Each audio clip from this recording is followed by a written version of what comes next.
Good day, students, and welcome to today's class.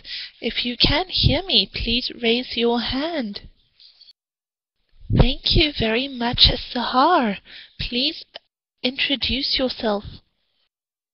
All right, well done, Sahar. What is the time in Saudi Arabia? Oh dear, Sahar, it is 11 o'clock in the evening here in South Africa. There is quite a time difference between our days. Is it Thursday or Friday for you, Sahar? Hey, Sahar, I am sorry I misunderstood you. I think it is the perfect time for you and I to be telling scary stories. All right, Mirella, your hand was up. Please, could you introduce yourself? Okay, hello teacher. My name is Mirella. I'm from Brazil. I live in Fortaleza. Nice to meet you. Very much, Mirella. Could you tell me what is the time in Brazil? Okay, in Brazil it's 6 p.m. All right, thank you very much. Also, welcome to class, Jose. If you can hear us, please raise your hand. I'm going to take you through to our introduction task. All right, my name is Teacher Kay Suarez. I live in Johannesburg, South Africa, and I enjoy horse riding, particularly show jumping and dressage. I like reading historical novels and love watching action movies. If you would like to email me at any time, please do so at ksuarez@etteachers.com. Sahar, I hope we will both be able to sleep after this class. All right, Marcio and Jose, if you can hear me, please raise your hand. Thank you, Marcio. Please introduce yourself. Thank you very much, Marcio. Marcio, please could I ask you to speak up or to turn up your microphone volume as we are battling to hear you. Jose, if you can hear me, please raise your hand. Jose, I have given you a microphone. Please chat to me in the chat box if you are having any troubles. As you can see, class, today our topic is telling scary stories. I am sure that this is going to be a very enjoyable class. What are some common themes in scary stories? Is there anybody that would like to share with me a theme that they think is common throughout scary stories? Sahar, your hand went up first. Please share with us. All right, well done. Sahar, you mentioned that you said haunted houses, ghosts, and the darkness. Well done. Marcio, what do you think is common in scary stories? Thank you very much and well done. You mentioned many things. I also have Sahar mentioning murders. And how do you think these murders tie up with the ghosts? Are the people that are murdered violently becoming ghosts and haunting the place where they died? Does anybody agree with that? Okay, let's move along, class. Tell a scary story. Each student tells what happens next. Use the pictures as guides. Ooh, okay, I will start the story. Once upon a time, there was a long, dusty road. I was lost, and it was becoming dark. I did not know what to do, but I continued driving towards an old house with some lights. Marcio, would you like to continue the story?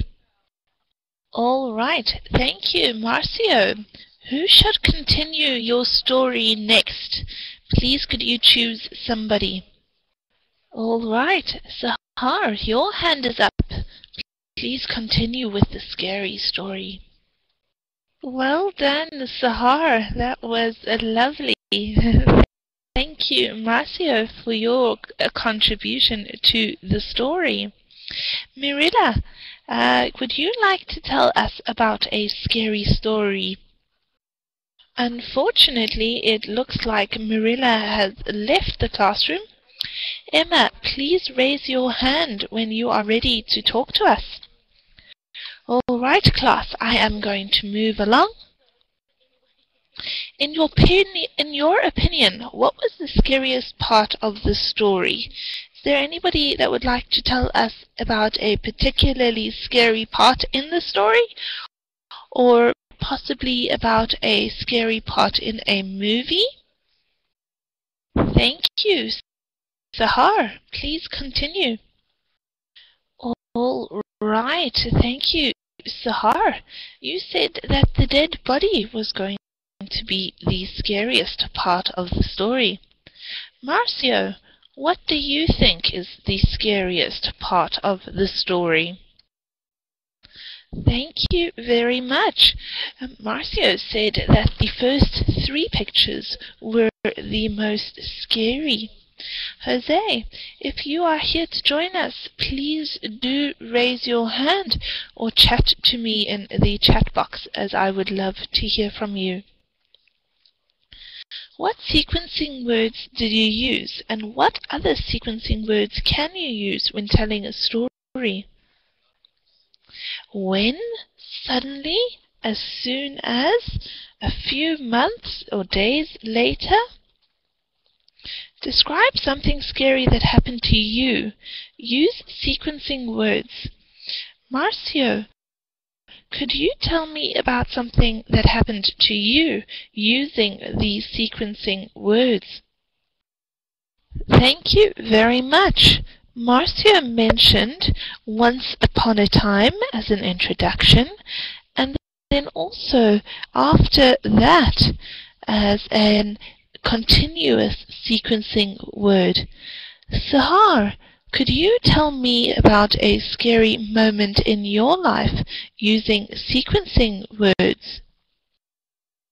Thank you very much. I am glad to hear that was just an imaginary story, Sahar. Sahar, I noticed that you said scared. Okay, the correct pronunciation for the word is scared. There's no syllables in the words. We try not to enunciate the syllables as much. Could you please repeat that for me? Scared? You have said it correctly, Sahar. Well done. I'm not too sure what your question is. Please could you repeat it? Sure I can, Sahar. That's not a problem. I will put it under the vocabulary for us as well. A graveyard is a place where you bury the dead. So if somebody has died, you have a funeral for them and you bury them in the ground. A graveyard is that place.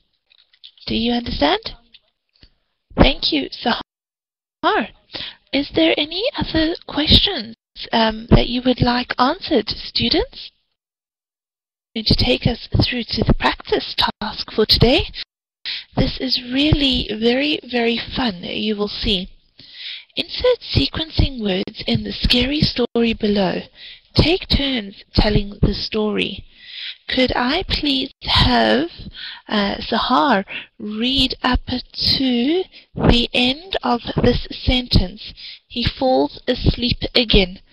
Please remember to use sequencing words where there are blank spaces here, here, and here.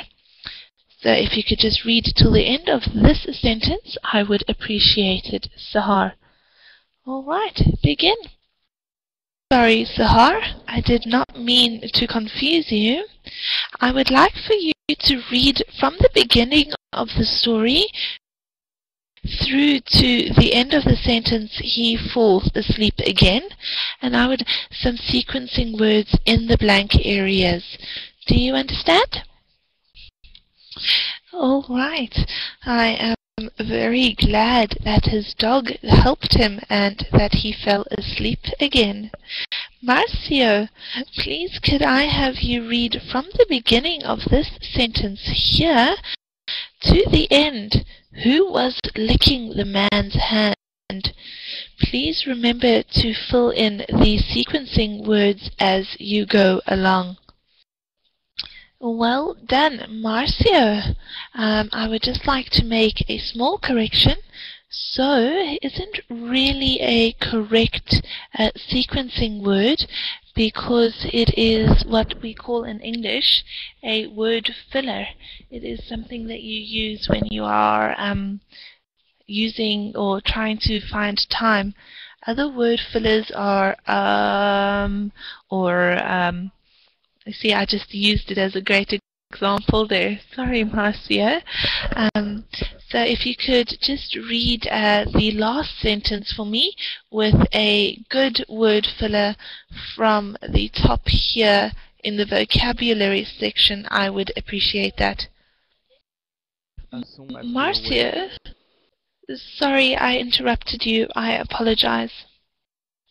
Well done, Marcio. That was much better. Thank you for using the target language. Who do you think was licking his hand, Marcio? I honestly hope it was not a monster. Perhaps it is simply a cat. I'm not sure. Sahar, I am going to write the definition for the verb lick for you in just a minute. Give me a second. All right, thank you very much. To lick is to move your tongue across a surface of something. Obviously, the dog was licking across the man's hand.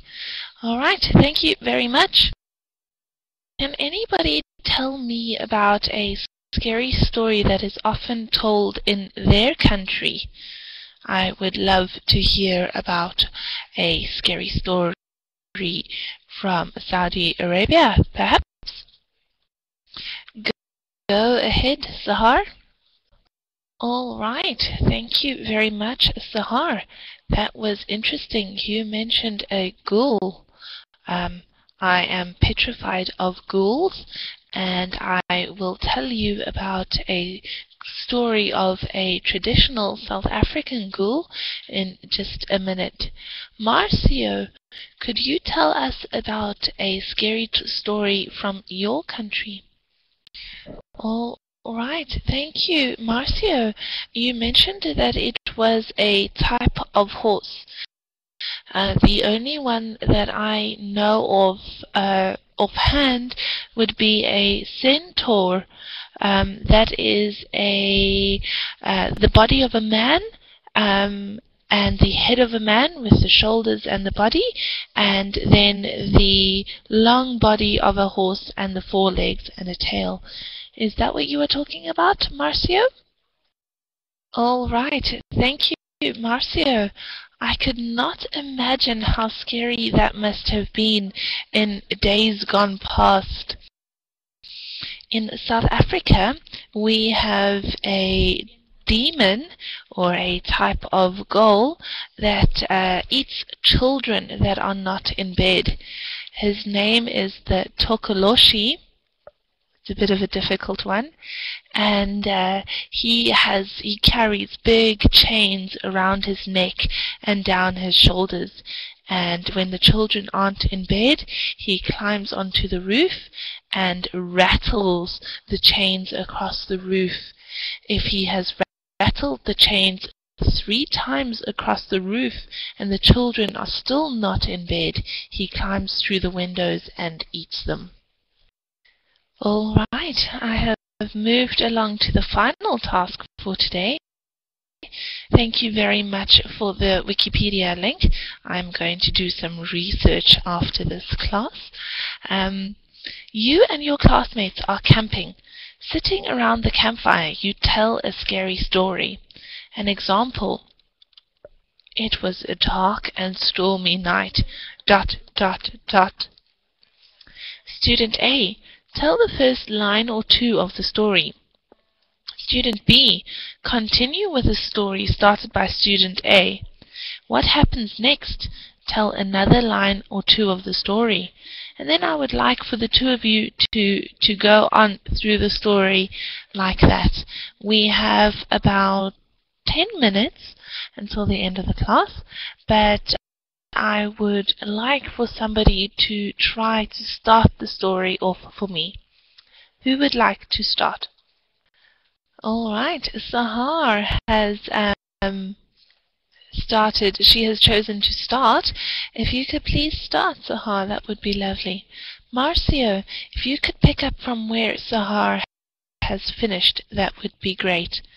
Sahar, to indicate that you have finished, please say over to you. All right. All right, Marcio, would you like to continue with the story? The last sentence was, after that he saw a strange animal.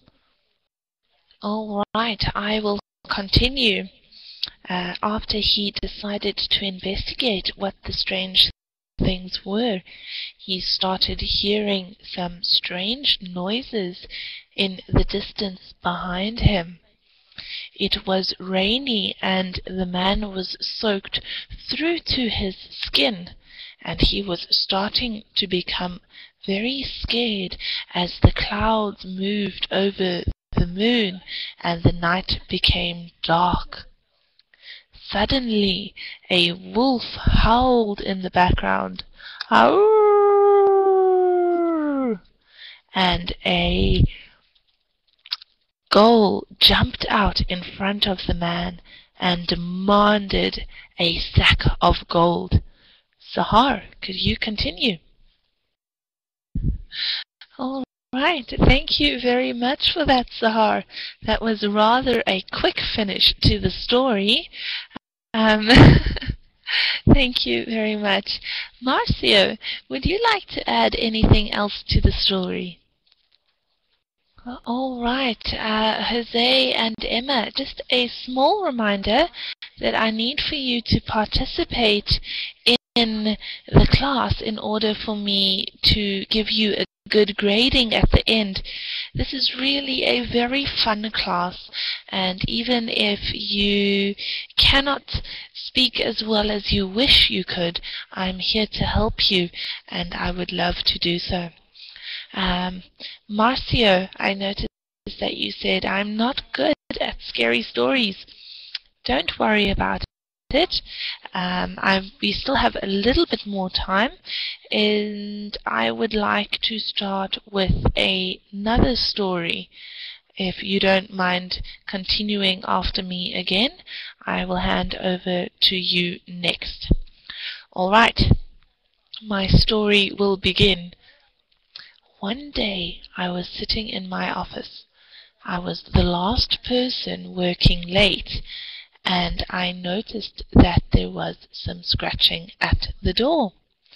I walked over to the door and saw that there was nothing at the door. I shrugged my shoulders, shook my head, and walked back to my desk, thinking that my head was playing tricks on me. The next thing I noticed was that the lights started flickering on and off.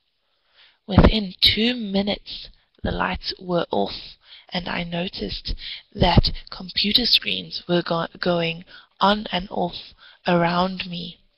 I was very, very scared. I grabbed my handbag, and then, Marcio, it is your turn.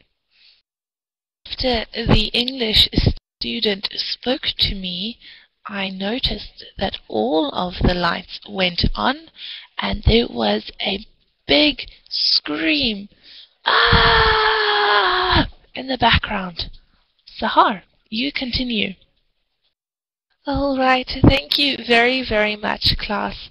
I really enjoyed that lesson. Marcio, you speak very, very well, and I'm very glad that you participated.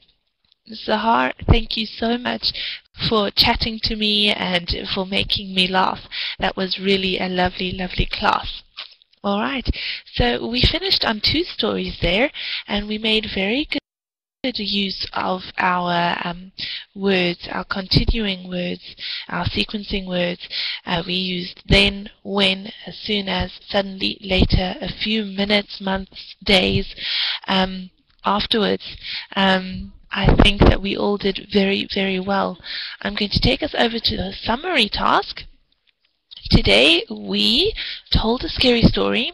We used sequencing words to tell a story, and we looked at vocabulary for themes in scary stories. Remember, we wrote ghost, haunted house, knife, dead body, and graveyard. We also have the explanations of 2 words over there. Before you go, do scary stories make you nervous? Why or why not? And why do you think people tell scary stories? Is there anybody that would like to share with me why they think that people tell scary stories? Marcio, please share with us. Talking about scary movies, I must admit that I am a complete wimp. I have tried to watch 13 Ghosts. I don't know if you know that movie, Marcio. 3 times, and each time I only get to a certain part and I can't. Have you watched that movie, Marcio? All right, the lady with the cage around her head, when she comes out, I turn off the TV and that is the end of me. I cannot go further than that. I get completely freaked out and I have to sleep with the light on. I'm a complete wimp. All right, Sahar, your hand is up. Please, could you share with us? All right, so you answered the last question there. When do you think it is useful or appropriate to tell scary stories to children? You said that when you were smaller or younger, scary stories were very scary, and now you have grown out of them. I think scary stories are useful for children that don't want to go to bed early enough. Marcio, I don't know how you manage to sleep after all those scary movies. Could you give me some tips, perhaps? Are there any particularly scary movies you recommend, Marcio? Thank you, Marcio. That would be great. Students, I would like for you just to stay in class for an extra 5 minutes. I'm just going to write some corrections down for you. Marcio, could you type the names of the movies for me, and then I will translate them and watch them this weekend? All right, thank you very much, class. I have written down 2 corrections there for you. They are simple little corrections, and it is often difficult for English students, especially if it is a second or third language, to confuse that and the. It is very, very common. And then just Sahar's correction, just to remember to use the past tense when something has happened, or when you are telling a story it has already happened. I would like to thank both of you very much for joining today's class. It is the last class for me today, and I can definitely say that I am going to leave the office feeling very happy and smiling, knowing that I had a wonderful last class. Marciano, thank you very much for telling me about the scary stories, the scary movies. I am going to go and see if I can't rent those 2 other DVDs. I don't know if you've possibly watched The Exorcism of Emily Rose. It was another scary one. And Sahar, thank you very much for keeping me laughing in the chat box. It was lovely. Anyway, over and out from South Africa. It is 11 minutes to midnight, and I am going to grab my stuff and run with a torch to my car. Thank you very much, everybody, and good night.